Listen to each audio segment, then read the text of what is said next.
What to do in this economic crisis? God, if I knew that, I would write a book and make $1 million, and we wouldn't have any problem at all.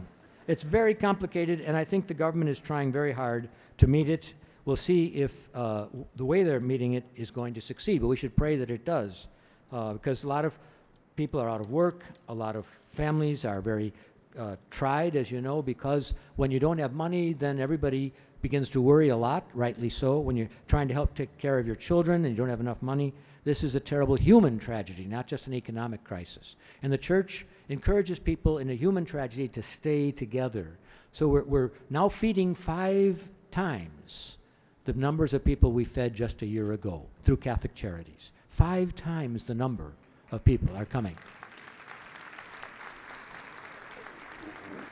We're glad to do it. We do it because we got all your help. But that tells us that all of a sudden in this country, hunger is becoming a problem again. So it's a very, unemployment, hunger, the retirement funds, all these things that are the staples of our life are coming undone. We have to stay together and not just pull apart because we're all afraid. We have to come together in this. And the church is going to try to be a glue that holds the society together. But it's also a reminder of what lasts. The Holy Father gave a homily in October, just as the banks were crashing. And he reflected on the Word of God in the Psalms. The Word of God lasts forever. Jesus said, "Heaven and earth will pass away, my words will remain." The Word of God is the only thing finally that will last forever.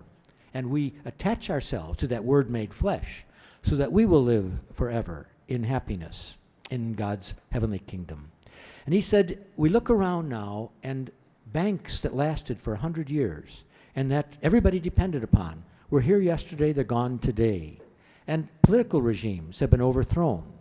And everybody thought our political system is stable. Ours still is, but other places it's not.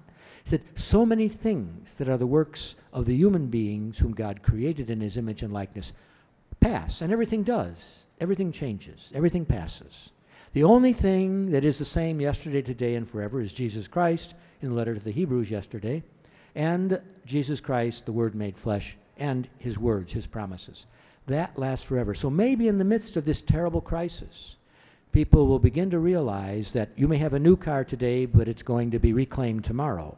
If you go to communion today, that lasts forever. And I hope, whether they come with anything for the collections or not, people will come to church, and we'll make them welcome, everyone, because this is where they get in contact with what lasts forever. So if the economic crisis is a time for us to get our priorities in order and not be distracted by a lot of other things that really aren't going to last very long, sometimes they disappear overnight, then there will be something good that comes out of this evil. The economic crisis is an evil, but God can bring good out of evil.